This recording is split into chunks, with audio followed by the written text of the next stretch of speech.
Nabi sallallahu alaihi wasallam bersabda, "Alaikum bimujalasatil ulama." Hendaknya kalian semua duduk bersama ulama. Maksud dari perintah Nabi tentang duduk dengan ulama ini adalah kita menuntut ilmu, ngaji. Jadi ini perintah Rasulullah sallallahu alaihi wasallam yang merupakan perintah yang hukumnya wajib. Karena menuntut ilmu ini memang diwajibkan atas setiap pribadi muslim, baik laki-laki ataupun perempuan. Talabul ilmi fariidatun ala kulli muslimin wa muslimatin.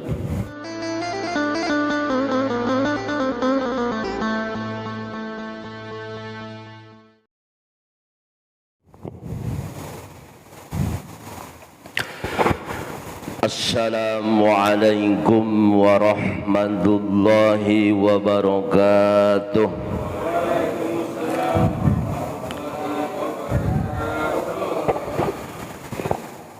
Alhamdulillahillazi an'amana alaina bi ni'matil imani wal islam.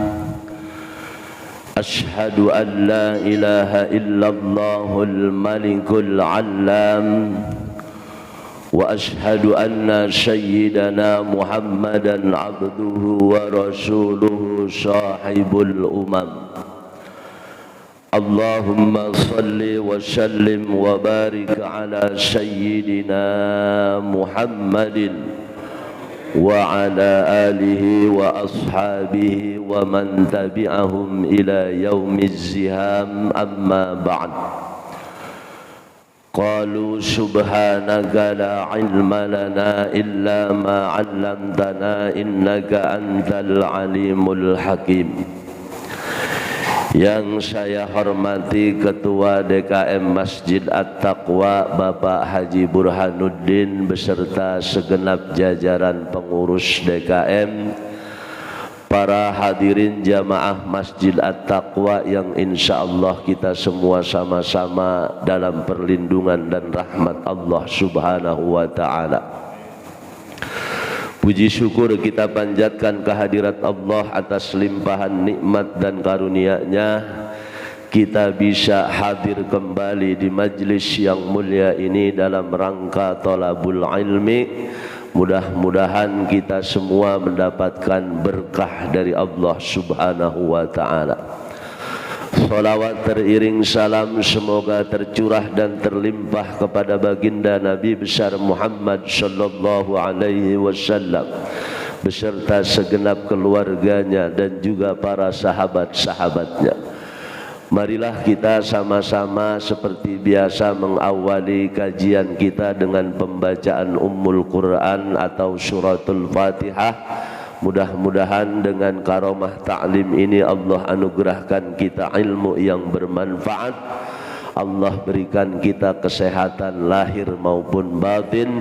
Allah anugerahkan kita rizki yang berkah dan berlimpah serta keturunan yang salih dan salihah. Semua urusan dunia dan akhirat kita diberikan mudah oleh Allah Subhanahu wa ta'ala. Lingkungan kita mudah-mudahan selalu Allah jaga dari berbagai musibah dan juga wabah. Puncaknya kita mohon kepada Allah mudah-mudahan kelak kita diwafatkan dalam keadaan husnul khatimah. Ala hadhihi niyyah wa ala kulli niyyatin salihah. Al-Fatihah. A'udzu billahi minasy syaithanir rajim. Bismillahirrahmanirrahim. Alhamdulillahi rabbil alamin arrahmanir rahim maliki yaumiddin. Iyyaka na'budu wa iyyaka nasta'in ihdinas siratal mustaqim siratal ladzina an'amta 'alaihim ghairil maghdubi 'alaihim waladdallin. الدين. بسم الله الرحمن الرحيم. قال النبي صلى الله عليه وسلم عليكم بمجالسة العلماء واستماع كلام الحكماء فإن الله تعالى يحيي القلب الميت بنور الحكمة كما يحيي الأرض الميتة بماء المطر. Nabi sallallahu alaihi wasallam bersabda, alaikum bimujalasatil ulama. Hendaknya kalian semua duduk bersama ulama. Maksud dari perintah Nabi tentang duduk dengan ulama ini adalah kita menuntut ilmu, ngaji. Jadi ini perintah Rasulullah sallallahu alaihi wasallam yang merupakan perintah yang hukumnya wajib. Karena menuntut ilmu ini memang diwajibkan atas setiap pribadi muslim, baik laki-laki ataupun perempuan. Talabul ilmi fariidatun ala kulli muslimin wa muslimatin. Menuntut ilmu itu kewajiban atas setiap pribadi muslim laki-laki ataupun perempuan. Karena memang ibadah kita tanpa didasari ilmu ini nggak akan bermanfaat. Bisa jadi juga tidak diterima. Maka ada satu peribahasa dalam bahasa Arab, dalam syair Arab, fakullu man bi ghairi ilmin ya'mal a'maluhu mardudatun la tuqbal. Fakullu man bi ghairi ilmin ya'malu, siapa saja orang beramal ibadah tanpa didasari dengan ilmu, a'maluhu mardudatun, itu amal-amalnya tertolak, la tuqbalu, tidak diterima. Jadi kunci diterimanya amal kita oleh Allah Subhanahu wa taala itu sangat berkaitan dengan ilmu pengetahuan kita tentang ibadah. Itulah kenapa perintah yang paling pertama Allah turunkan di dalam Al-Qur'an adalah perintah untuk menuntut ilmu. Kan surat Al-Quran yang pertama turun yang Allah wahyukan kepada Nabi Muhammad sallallahu alaihi wasallam saat beliau berada di Gua Hira, itu kan ayat yang memerintahkan kita untuk menuntut ilmu. Iqra bismi rabbikal ladzi khalaq khalaqal insana min 'alaq. Iqra wa rabbukal akram alladzi 'allama bil qalam 'allamal insana ma lam ya'lam. Jadi Allah awali ayat yang pertama turun dengan perintah Iqra, bacalah. Maksud baca di sini tidak sekedar membaca buku, tapi juga membaca tanda-tanda kekuasaan Allah. Belajar dengan menyebut nama Tuhanmu yang maha menciptakan. Jadi perintah yang paling pertama menuntut ilmu. Sebab ilmu ibadah ini tidak diterima kecuali dengan ilmu. Dengan demikian ilmu mendahului amal. Ilmu lah yang menentukan diterima atau tidaknya sebuah amal. Makanya paling pertama, jadi Nabi perintahkan alaikum bimujalasatil ulama, hendaknya kalian duduk bersama ulama, maksudnya ngaji. Ay Al-amilina maksudnya ulama yang mengamalkan ilmunya, ulama yang tidak sekedar punya ilmu tadi tapi tidak mengamalkan ilmunya. Sebab ilmu tanpa amal ada lagi peribahasa Arab, al-ilmu bila amalin kas-sajarati bila samari. Ilmu tanpa amal seperti pohon tanpa buah. Pohon besar, rindang, dahannya banyak, batangnya banyak, daunnya lebat, tapi nggak ada buahnya. Sama aja bohong.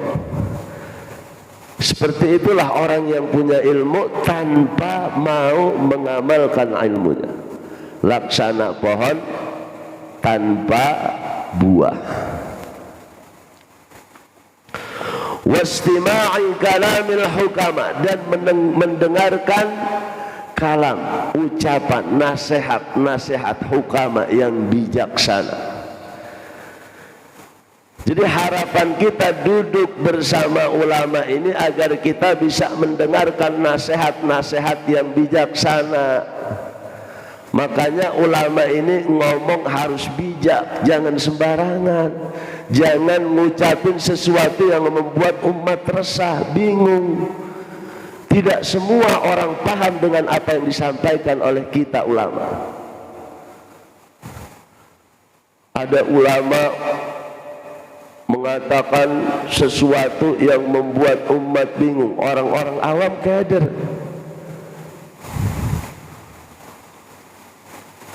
Nggak ada dalil di dalam Al-Quran Allah itu wujud, Allah itu ada umpamanya. Ini memang kajian tingkat tinggi, kajian para tasawuf. Lah kalau kalimat ini dilontarkan kepada orang-orang awam, bahaya, jadi fitnah. Meski memang andai kita gali dalam Al-Quran nggak ada kalimat dalil yang menjelaskan tentang wujudnya Allah Subhanahu wa ta'ala, tapi secara tersirat banyak dalil yang menjelaskan tentang adanya Allah Subhanahu wa ta'ala. Ini kan pengajian yang hanya bisa dipahami oleh orang-orang yang berilmu. Jadi ucapan ini kalau kita lontarkan ke tingkat bawah orang-orang awam, orang bingung. Berarti Allah nggak ada, bingung. Sesuatu yang benar jika diletakkan pada tempat yang salah, ini akan menjadi bias. Sesuatu yang benar jika tidak ditempatkan pada tempat yang benar sesuai dengan porsinya, ini akan menjadi bias, jadi fitnah. Maka kita sebagai guru, sebagai ulama harus hati-hati dalam menyampaikan sesuatu kepada umat. Jangan sampai umat ini menjadi bingung. Dan memang sekarang ini banyak sekali orang memanfaatkan ucapan-ucapan para ulama, diposting, kadang juga dipotong, yang membuat orang nggak paham.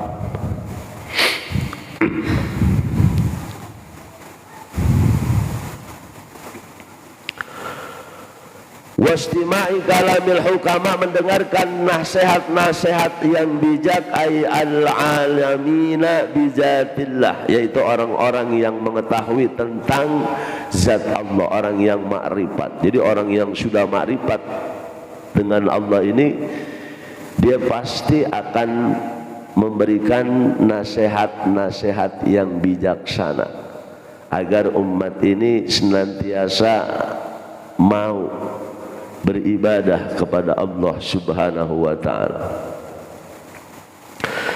Fa inna Allah ta'ala yuhyil qalbal mayyita binuril hikmati. Karena kata Nabi, fa innallaha ta'ala, maka sesungguhnya Allah subhanahu wa ta'ala yuhyil qalbal mayyita, menghidupkan al-qalbal mayyita, hati yang mati itu dengan binuril hikmati, dengan cahaya hikmah, ay al-ilmun nafi'u, yaitu dengan ilmu yang bermanfaat.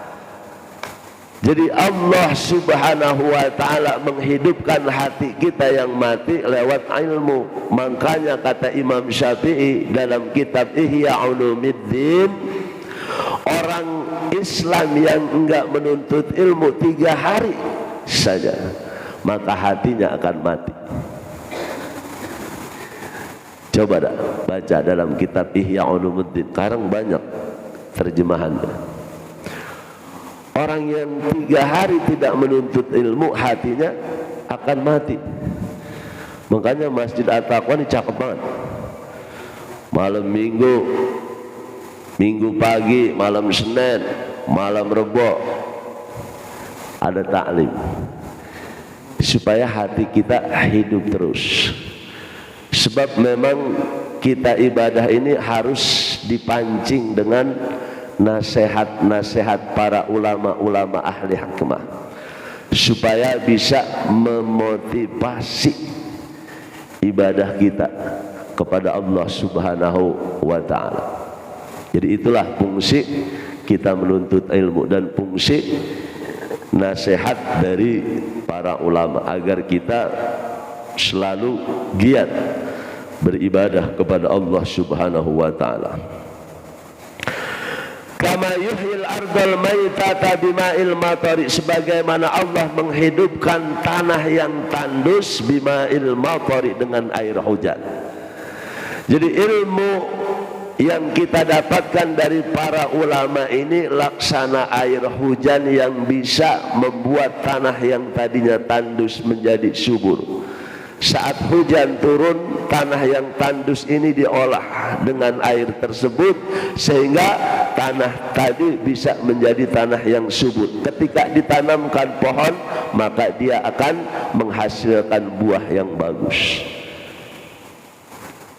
Ilmu yang kita dapatkan dari para guru, dari para ulama, membuat ibadah kita semakin mantap, sesuai dengan apa yang dicontohkan oleh Rasulullah SAW, sehingga dari ilmu itu ibadah kita menghasilkan pahala, buahnya pahala yang besar dari Allah subhanahu wa ta'ala. Jadi menuntut ilmu ini memang wajib. Bahkan Al-Quran ketika bicara perang, perang kan kondisi darurat, kondisi yang paling darurat, perang. Tapi Allah bicara lewat Al-Quran, jangan semua kalian pergi berperang, sisakan beberapa orang untuk apa? Liyatafaqahu fiddin, untuk memahami ilmu agama, belajar, nuntut ilmu. Jangan semua orang ikut perang. Di Quran harus ada tersisa orang yang menuntut ilmu, supaya apa? Bisa mengajarkan kepada yang lainnya. Artinya apa?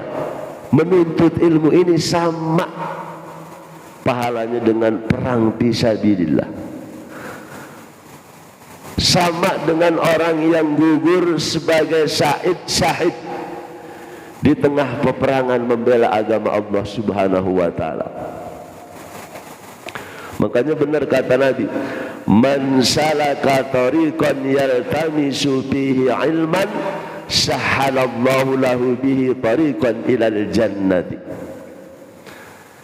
Siapa yang mengusahakan, mengupayakan dengan susah payah satu perjalanan untuk menuntut ilmu, dari rumah kita datang ke masjid, ke majelis taklim dengan niat untuk menuntut ilmu, Nabi bilang sahhalallahu lahu bihi tariqan illal jannati, Allah akan mudahkan dia jalan nanti menuju jalan surganya Allah subhanahu wa ta'ala. Jadi betapa dahsyatnya, luar biasanya orang menuntut ilmu.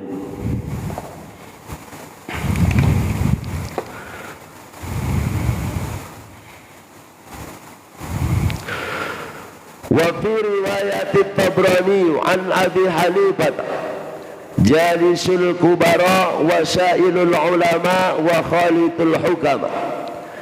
Dalam riwayat lain yang diriwayatkan oleh Imam At-Tabrani dari Abu Hanifah, Nabi bersabda, jalisul kubara, duduklah bersama pembesar-pembesar ulama.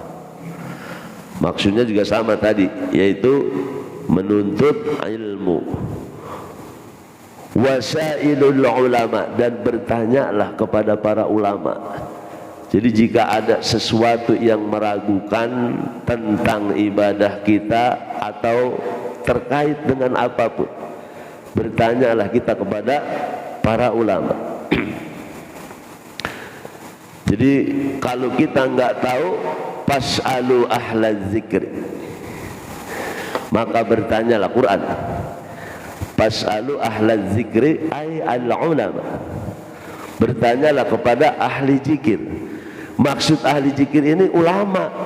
Seluruh mufassirin, para pakar tafsir sepakat bahwa kalimat ahla zikri yang ada di dalam Al-Quran ini adalah para ulama. Jadi Quran juga bilang, fas'alu ahla zikri in kuntum la ta'lamun, maka bertanyalah kepada ahli zikir, ulama, in kuntum la ta'lamun, jika kamu tidak mengetahui tentang berbagai hal. Tanya sama ulama, karena ulama ini orang yang paling takut kepada Allah Subhanahu wa ta'ala. Nah, ulama yang hak, ulama yang benar, itu ulama yang takut kepada Allah Subhanahu wa ta'ala.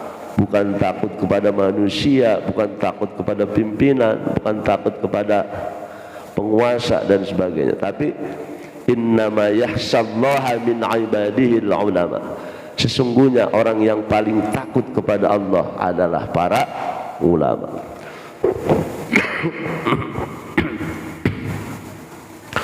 Wa khalitul hukama, dan pergaulilah para hukama, ulama-ulama ahli hikmah. Wa qala an-nabiy sallallahu alaihi wasallam, bersabda Nabi sallallahu alaihi wasallam, sayati zamanun ala ummati yafirruna minal ulama'i wal fuqaha'i fayabtalihimullahu bisalasi badiyatin ulaha yarfa'ullahu al-barakata min kasbihim wassaniyatu yusallitullahu ta'ala alaihim sultanan zaliman wassalisatu yakhrujuna minad dunya bighairi iman. Ini ada satu peringatan dari Rasulullah Shallallahu Alaihi Wasallam, yang peringatan ini akan membuat kita merinding. Ini satu bentuk penerawangan Rasulullah, tapi bukan penerawangan ala dukun. Penerawangan Rasulullah itu pasti benar dan akan terjadi. Karena Nabi itu kan wa ma yantiqu 'anil hawa in huwa illa wahyu yuha. Nabi tidak pernah berbicara berdasarkan hawa nafsu, tapi semua ucapan Nabi itu arahan dari Allah, wahyu dari Allah Subhanahu wa ta'ala. Jadi Nabi bilang, sayati zamanun ala ummati, akan datang satu zaman, satu masa yang akan menimpa umatku, yafirruna minal ulama'i wal fuqaha, di mana umatku nanti ada yang lari dari para ulama dan para fuqaha. Bukannya belajar duduk bersama para ulama, tapi justru lari dari para ulama. Bahkan sekarang ini kita dapatkan kenyataan, para ulama bukan saja tidak diasingkan, tapi ulama sekarang banyak yang dizalimin. Ya, kita sama-sama maklum, belum lama terjadi banyak kasus ulama ditembak, diserang. Dari zaman siapa itu, almarhum Syekh Ali Jaber, Terus sekarang ini beberapa kasus juga mencuat. Jadi ini satu upaya untuk melumpuhkan fungsi ulama. Jadi Nabi sudah memberikan satu peringatan bahwa nanti akan terjadi masa di mana umatku hidup itu orang lari dari ulama, lari dari para fuqaha. Padahal ulama ini laksana gunung bagi bumi. Jadi bumi ini kalau gunung hancur dicabut udah nggak ada pegangan. Seperti itulah ulama. Kalau Nabi bahkan mengibaratkan ulama itu laksana bintang-bintang di langit. Jika bintang-bintang ini sudah berguguran, maka langit pun akan runtuh.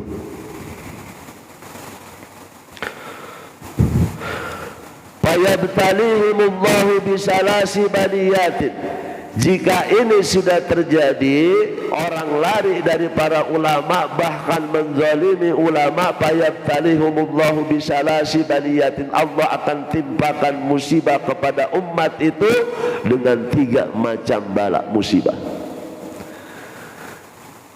Kalau kita semuanya sudah lari dari para ulama, enggan dengan para ulama, tidak lagi mau mendengarkan nasihat ulama, tidak mau bertanya tentang banyak hal kepada ulama karena memang mereka adalah pakarnya, maka Allah subhanahu wa ta'ala akan menurunkan bala bencana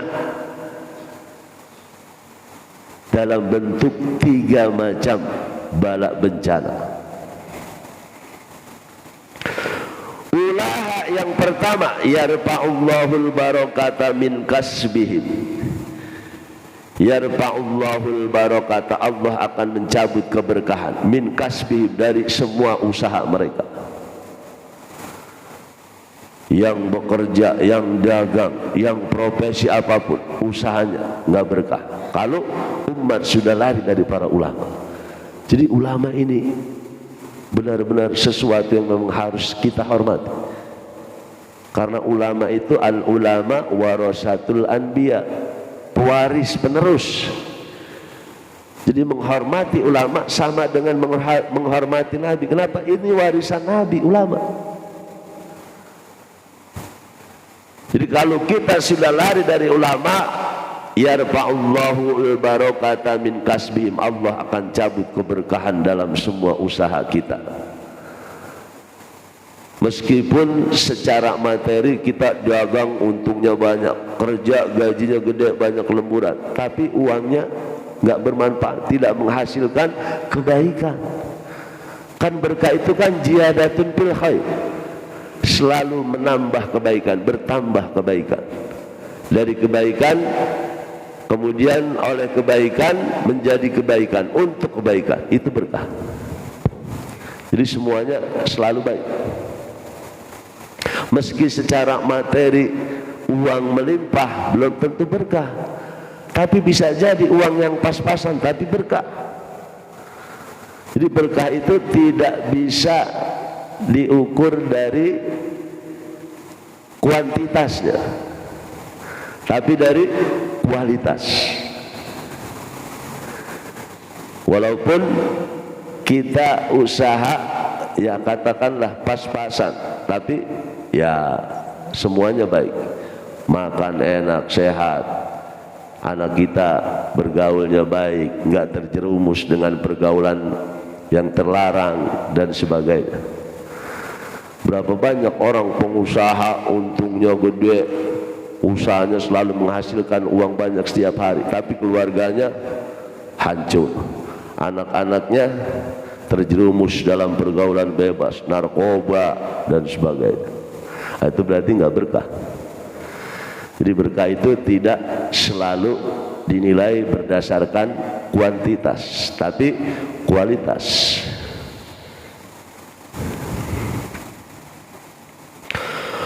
Wasaniyatu, bala bencana yang kedua yang Allah akan timpakan, yusallitullahu ta'ala alaihim sultanan jaliman. Yusallitullahu ta'ala, Allah akan menjadikan di tengah-tengah umat Islam sultanan zaliman, pemimpin yang zalim.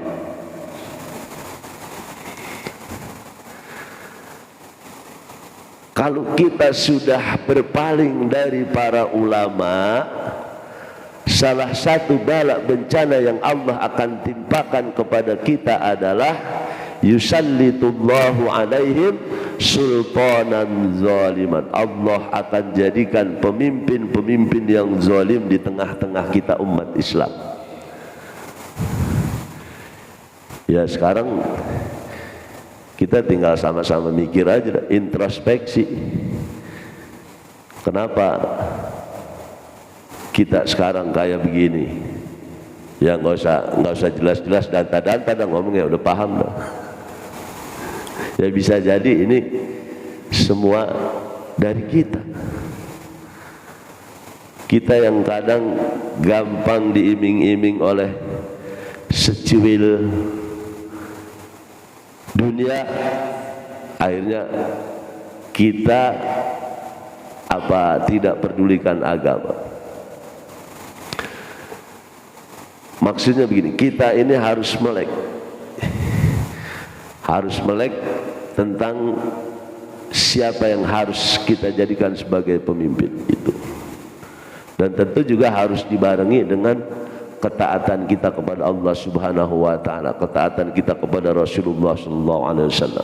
Salah satunya tadi, kita harus banyak mendekati ulama, duduk dengan para ulama. Jangan justru menjauh atau berpaling dari para ulama.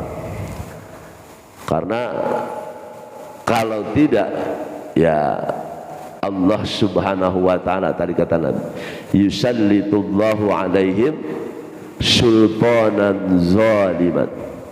Allah akan angkat pemimpin yang zalim di tengah-tengah umat. Jadi sekarang kita ini memang harus banyak introspeksi. Jangan banyak nyalain, tapi banyak introspeksi.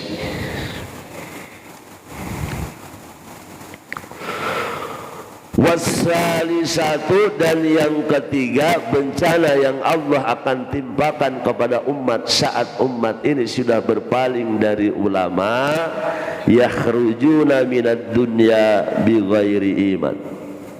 Yakhrujuna, mereka keluar, minad dunya, dari dunia, maksudnya mati, bighairi iman, tanpa membawa iman. Ini yang lebih ngeri lagi. Na'udzubillah summa na'udzubillah. Jadi betapa pentingnya ulama. Jangan sampai gara-gara kita menyia-nyiakan ulama, tidak menghormati ulama, tidak menjaga ulama, kita punya akibat yang begitu sangat dahsyat dalam hidup kita. Tidak hanya di dunia, bahkan di akhirat. Kenapa? Yakhrujuna minad dunya bighairi iman.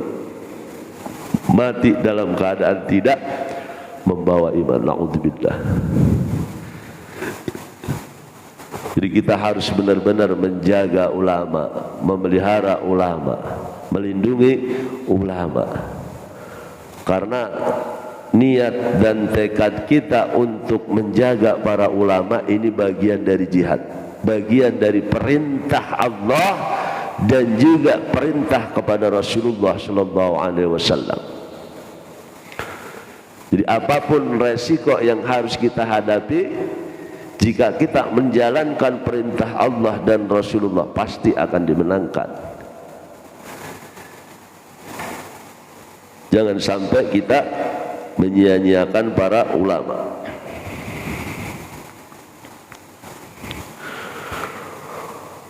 Wal maqalus salisatu, maqalah yang ketiga, an Abi Bakrin As-Siddiq radhiyallahu anhu, man dakhala qabran bila jadin ay minal amali salihi faka'annama raqibal bahra bila safinatin. Nah, ini ada satu nasihat dari sahabat Nabi yang namanya Abu Bakar As-Siddiq radhiyallahu anhu.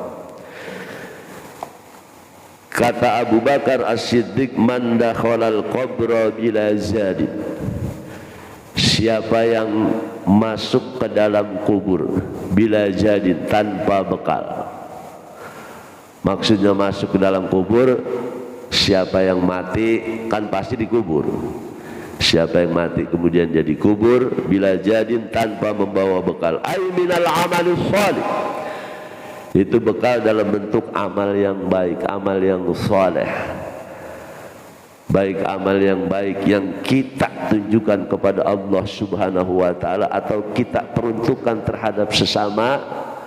Ini merupakan bekal kita. Faka'annama raqibal bahra bila safinatin, maka seakan-akan dia ini raqibal bahra bila safinatin, nyebrangin lautan tanpa kapal. Jadi orang nyebrang laut, lautan yang luas, samudra lautan, tanpa kapal, kira-kira gimana? Tenggelam. Makanya dijelaskan ay payugraku gorqon la khalasa illa biman yankijuhu kama qala sallallahu alaihi wasallam mal mayyitu fi qabrihi illa kal gharik al mughawis. Artinya orang kalau nyebrangin lautan yang begitu sangat luas tanpa kapal, pasti ia akan tenggelam. Sehebat apapun orang pandai berenang, juara renang sekali berinternasional sekalipun, jika dia harus menyeberangi lautan yang luas, pasti tidak akan bisa, tidak akan sanggup. Akhirnya apa? Tenggelam. Payugraku, pasti tenggelam. Kama qala, sebagaimana sabda Nabi sallallahu alaihi wasallam, mal mayyitu fi qabrihi illa kal gharik al-ghawis. Jadi Nabi bilang dalam hadis, mal mayyit, tidaklah seorang mayit, orang yang sudah mati, fi qabrihi, di dalam kuburnya itu, kal gharik, seperti orang yang tenggelam, al-ghawis, yang memohon pertolongan, ay tatlubu li ayyi ghash, yaitu memohon pertolongan kepada yang hidup. Nah, di sini nih dalilnya ketemu. Orang yang mati itu kata Nabi kal-gharik, seperti orang yang tenggelam. Al-ghawis, yang memohon pertolongan kepada orang yang hidup. Dengan cara apa? Doa.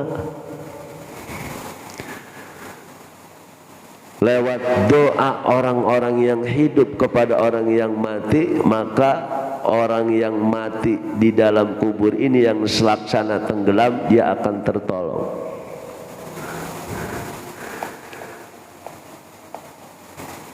Makanya aneh kalau orang nggak setuju ngedoain orang mati, baik itu dalam bentuk tahlilan, takziah, atau apa saja. Jadi Rasulullah menggambarkan al-mayyitu fi qabrihi kal gharik, orang yang sudah mati di dalam kuburnya itu seperti orang yang tenggelam. Al-ghawis, dia menuntut pertolongan, minta pertolongan, paling enggak dari keluarganya. Yantajiru da'watan tanjiru, dia menunggu doa-doa yang dikirimkan kepadanya, min ibnihi au akhihi au sahibihi, dari anaknya, dari saudaranya, dari kerabat-kerabatnya. Fa ijalahi qathu, kalau doa itu dikirimkan pasti sampai.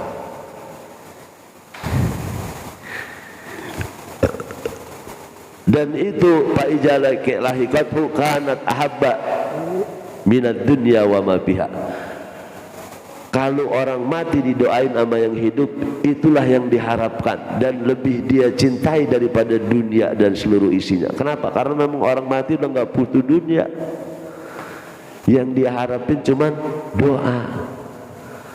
Makanya kita punya orang tua yang sudah wafat, yang sudah meninggal, jangan putus berdoa.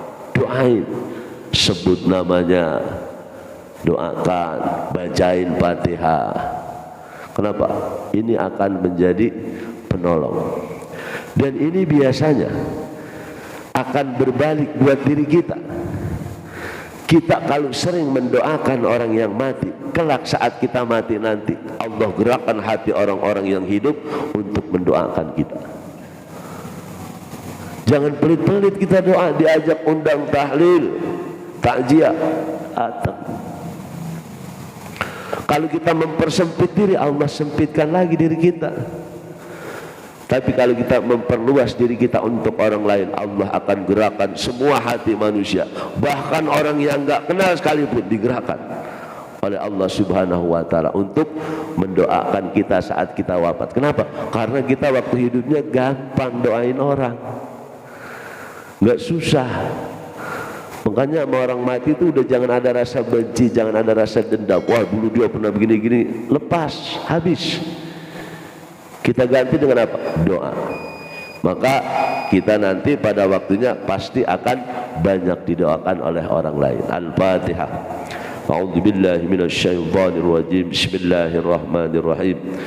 Alhamdulillahi rabbil alamin arrahmanir rahim maliki yaumiddin iyyaka na'budu wa iyyaka nasta'in ihdinas siratal mustaqim siratal ladzina an'amta 'alaihim ghairil maghdubi 'alaihim waladdallin. Astaghfirullahal azim wa lakal hamdu ya ma'bud. Bismillahirrahmanirrahim. Alhamdulillahi rabbil alamin. Allahumma shalli ala sayyidina Muhammad wa ala ali sayyidina Muhammad salatan تدفع بها عنا جميع البلاء والأدواء والوباء. اللهم إنا نسألك علما نافعا ونسألك رزقا واسعا ونسألك عملا متقبلا.